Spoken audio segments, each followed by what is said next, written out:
Mitra Setia Edukasi PP PAUD dan Dikmas Provinsi Jawa Tengah, selamat datang di acara Educast, Edukasi dan Podcast.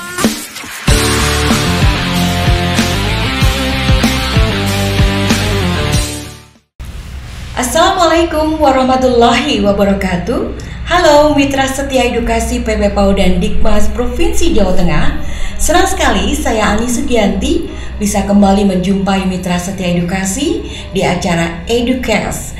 Dan kali ini saya berada di salah satu sekolah penggerak yang ada di Kota Pekalongan, Jawa Tengah. Sudah terlihat kan dari backgroundnya bahwa saya berada di kelompok bermain Rainbow Preschool Kota Pekalongan. Dan saya akan berbincang-bincang dengan kepala sekolahnya yang sangat luar biasa. Beliau adalah Bapak Bambang Dwi Harmoko, Sarjana Hukum. Halo Pak Bambang, apa kabar? Alhamdulillah Bu Ani, selamat datang di Rainbow Preschool Pekalongan. Baik, terima kasih Pak Bambang yang sudah mengizinkan saya dan tim Educast untuk hadir di Rainbow Preschool ini. Dan nanti kita akan berbincang-bincang santai ya Pak Bambang ya, tentang implementasi program sekolah penggerak yang sudah dilaksanakan di Rainbow Preschool ini. Baik, Pak Bambang sudah siap dong ya? Insya Allah siap. Oke, tapi sebelumnya saya tertarik sekali ini dengan latar belakang pendidikan Pak Bambang yang sepertinya tidak ada hubungan ya Pak Bambang dengan pendidikan anak usia ini. Karena saya lihat di sini Pak Bambang adalah sarjana hukum. Lalu apa sih yang membuat Pak Bambang tertarik terjun ke dunia pendidikan anak usia dini? Ya, sangat menarik pertanyaan Bu Ani. Ini ditanyakan hampir di setiap saya lomba pertama. Terus keduanya juga di teman-teman di PAUD. Karena yang baru kenal saya mungkin otomatis menanyakan seperti itu. Pertama itu yang melatar belakangnya adalah dulunya itu saya itu bekerja di suatu perusahaan.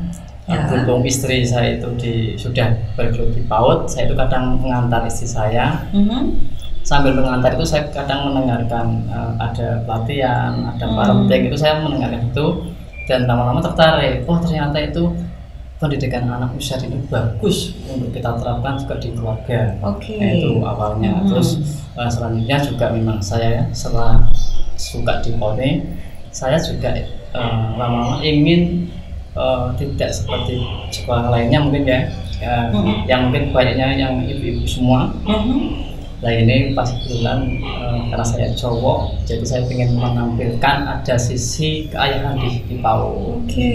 Ya, jadi biar seimbang ya, pengasuhannya tidak hanya ibu saja, tetapi juga peran ayah ini ditonjolkan. Lalu, terus dengan itu juga saya alhamdulillah mendirikan sekolah ayah di Kota Pekalongan. Jadi ini adalah cara kami menjawab tantangan. Jadi biasanya itu kalau sekolah-sekolah itu mengadakan parenting itu yang datang ibu-ibu. Iya betul sekali.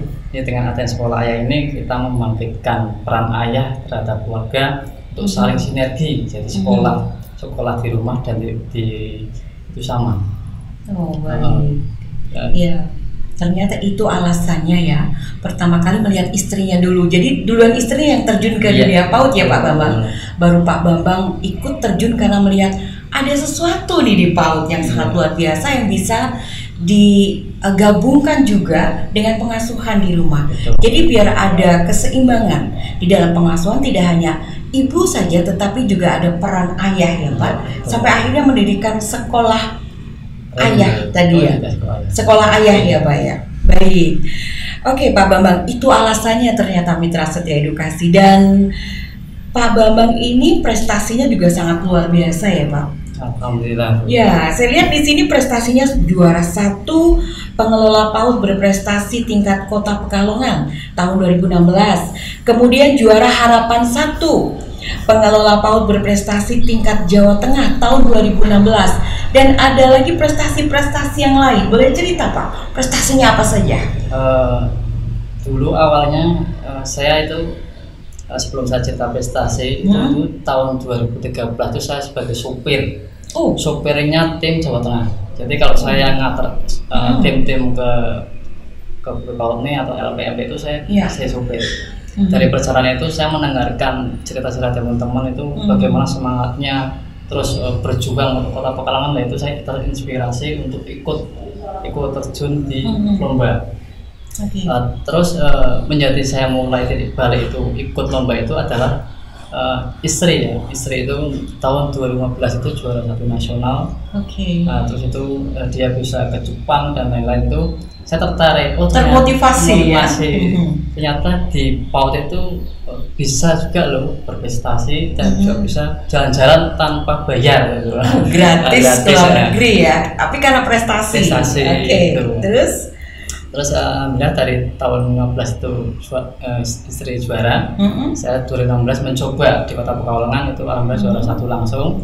Terus di provinsi Harapan 1 provinsi. Terus saya rehat sejenak untuk belajar lagi tentang PAUD. Ternyata masih banyak yang butuh saya pelajari tentang PAUD.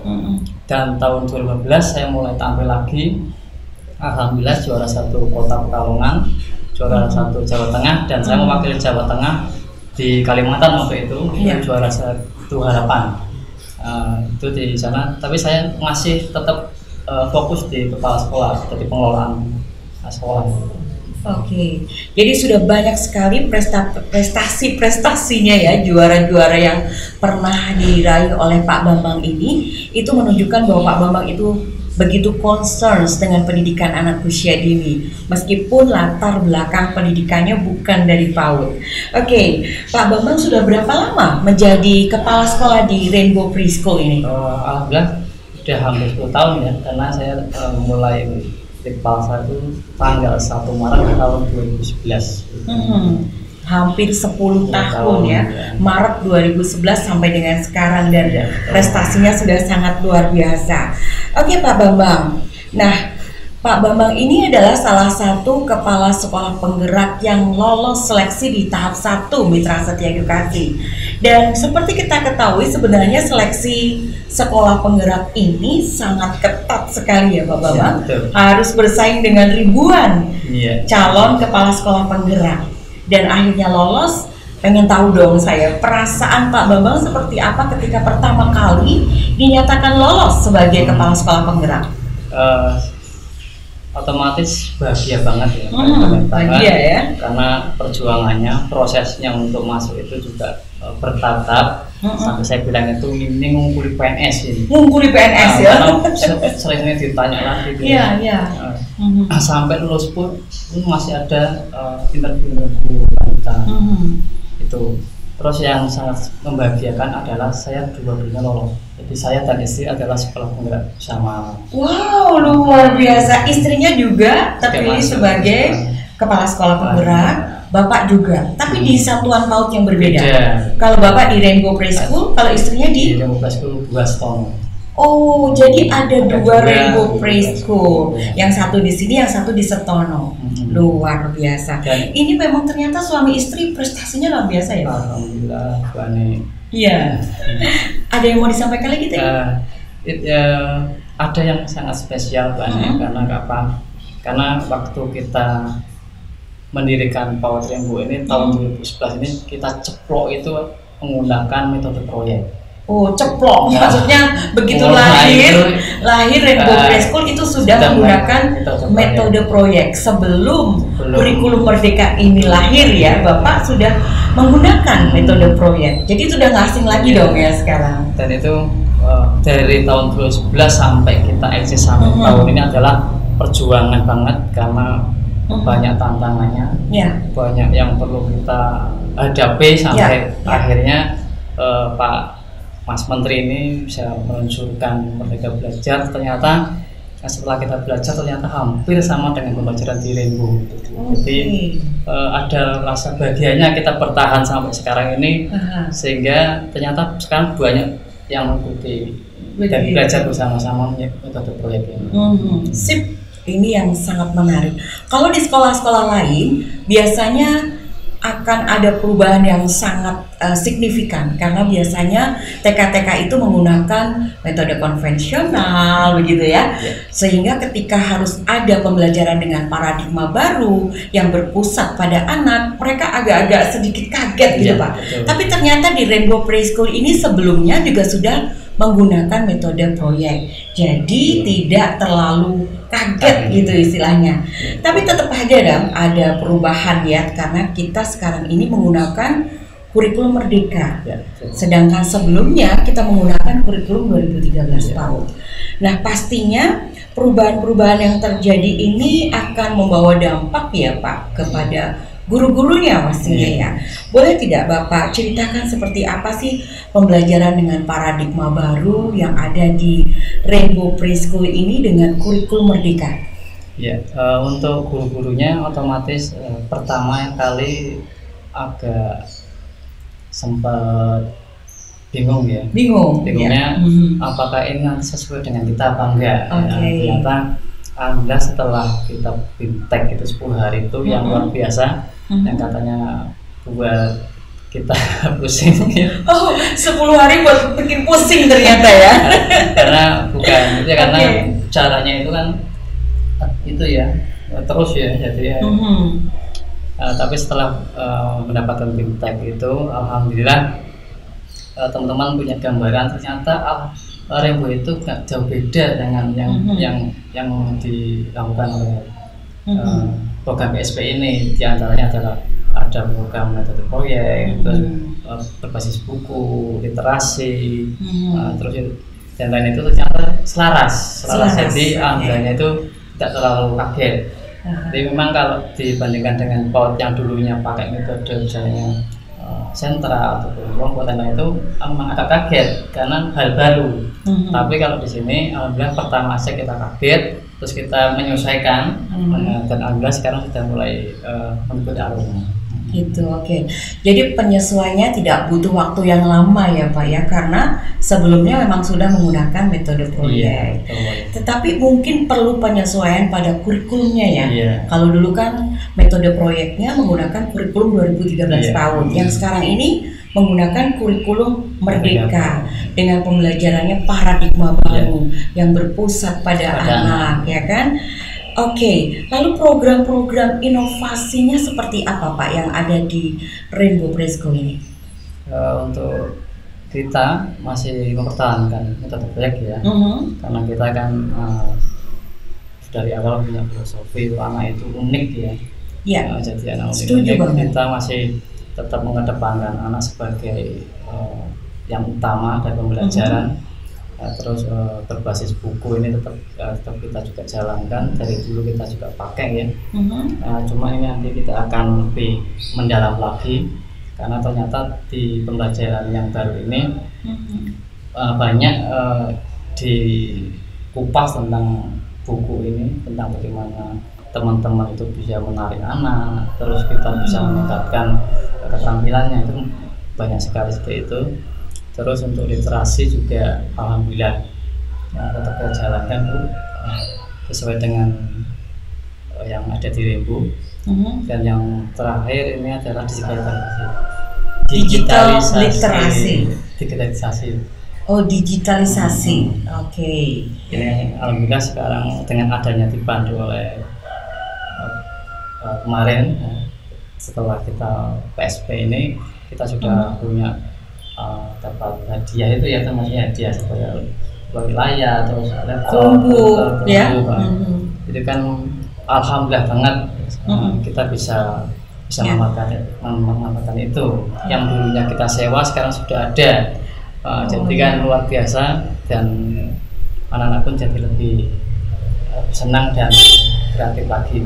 Oke, jadi pembelajarannya lebih kreatif, tidak hanya pada anak saja, tetapi juga pada gurunya ya. Guru-guru pastinya ditantang dong untuk lebih kreatif, lebih inovatif untuk merancang pembelajaran dengan paradigma baru ini ya Pak. Baik, boleh tidak tahu seperti apa ya pembelajaran berbasis proyek yang ada di Rainbow Preschool ini? Boleh sedikit bercerita seperti apa Pak? Proyek adalah yang saya sampaikan adalah sebuah petualangan sebuah petualangan anak ya.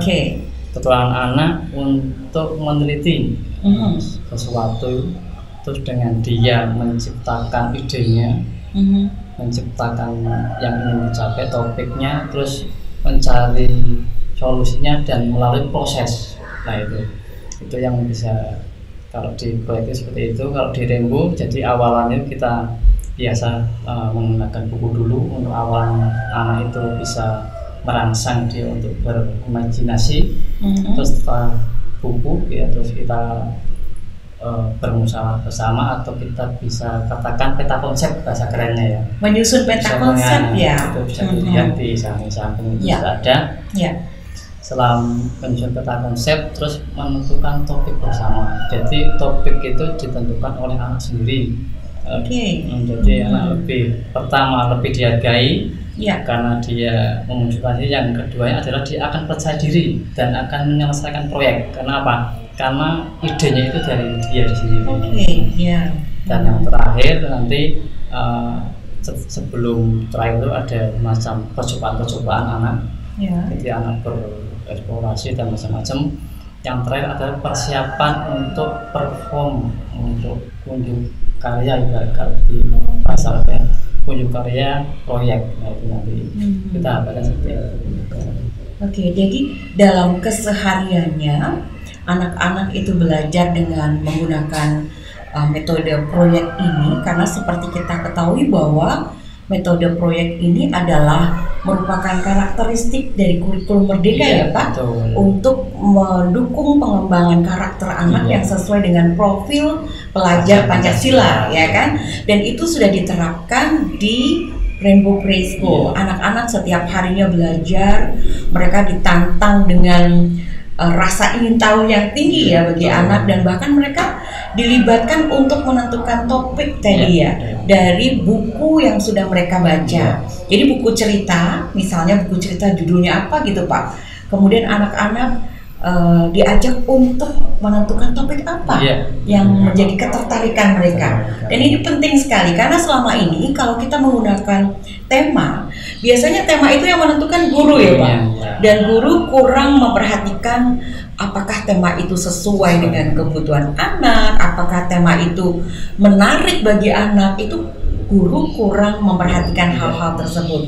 Tetapi dengan melibatkan anak di dalam menentukan topik, menyusun peta konsepnya itu tadi, anak jadi lebih tertarik ya Pak untuk belajar. Kan benar-benar sesuai dengan keinginan mereka. Betul ya.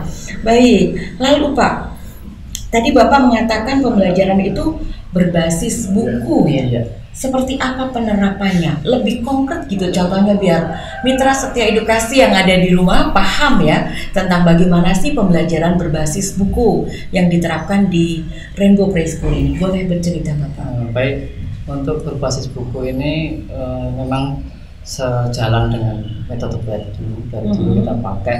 Ini untuk awalan atau pijakan untuk anak itu berimajinasi. Jadi nanti boleh pakai buku yang ada di sekitar kita, nanti kita bacakan. Lebih baik lagi kalau misalnya ada buku yang berbobot dalam artian yang mendidik ya. Terus nanti misalnya bercerita tentang binatang. Terus biarkan anak itu nanti berimajinasi. Terus kita tanya misalnya, ternyata dalam cerita itu sebenarnya tidak ada kaitan dengan kandang ya, tapi anak itu terinspirasi, Pak ternyata ayam itu harus punya kandang Pak. Nah itulah yang menjadi sebenarnya itu anak itu muncul ide itu dari anak sendiri. Pak aku punya itu anak Pak, aku punya anak kandang Pak. Kandang itu kandang itu nanti bukan kita proses ke ayamnya, tapi nanti membuat kandang proyeknya. Di awal seperti itu. Jadi dari misalnya cerita tentang binatang, ayam, kemudian anak ini berpikir lebih luas lagi ya. Kadang-kadang ide-ide anak ini luar biasa loh Pak ya.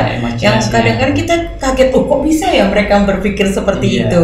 Dari ayam aja mereka berpikir, oh ayam itu butuh kandang Pak untuk tempat tinggal. Kalau begitu bagaimana kalau kita membuat kandang? Dan itu bisa menjadi proyek ya, anak membuat kandang.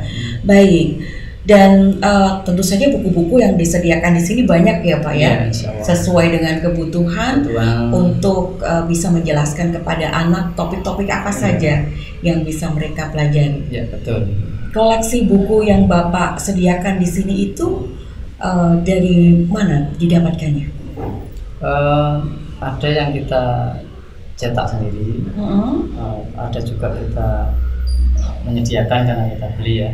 Terus yang ada juga karena kita juga punya program literasi. Ya. Alhamdulillah juga tahun 2018 kita juga mendapat penghargaan dari Kemendikbud ya. Untuk Kenas Baku itu kita juga menerbitkan beberapa buku. Buku itu ada itu ada Keluarga Anak Hebat, ada Guru Bercerita dan Ayah. Buku bercerita itu di dalamnya itu ada pembelajaran yang bisa kita angkat sebagai proyek. Jadi kita ceritakan kepada anak, dan itu otomatis akan lebih bahagia lagi. Anak itu akan menyelesaikan proyek. Karena apa? Karena yang menulis adalah ibu dan bapaknya sendiri, bukan dari orang lain. Karena karya ibu bapaknya jika itu dibuat sebagai proyek itu selain anaknya juga orang tuanya akan bangga sekali karena produk sendiri, baik bukunya maupun produk proyeknya. Jadi buku-buku itu sebagian ditulis oleh guru atau orang tua? Ada yang guru, ada juga orang tua. Ada yang guru, ada yang orang tua. Yang kemudian diterbitkan sendiri ya Pak, dicetak, diterbitkan sendiri. Dan pantasan sekali pernah meraih prestasi lembaga, yaitu penghargaan dari Kemendikbud tentang Gernas Baku tahun 2018. Karena sudah banyak juga produksi buku-buku yang ditulis oleh orang tua maupun guru ya. Dan itu sangat bermanfaat sekali tentu saja dalam pembelajaran berbasis buku ya Pak Bambang. Baik Pak Bambang, kemudian ketika pembelajaran di sini saya melihat nih di atas meja saja Mitra Setia Edukasi banyak sekali pernak-pernik yang kita sebut saat ini dengan Loospart ya Pak. Dan Loospart ini menjadi salah satu media yang digunakan di Rainbow Preschool ini dalam kegiatan pembelajaran. Bapak boleh cerita dong seperti apa penggunaan media Loospart dalam pembelajaran di Rainbow Preschool ini? Silakan. Untuk Loospart booming kan memang baru, mungkin belum lama ya nama Loospart.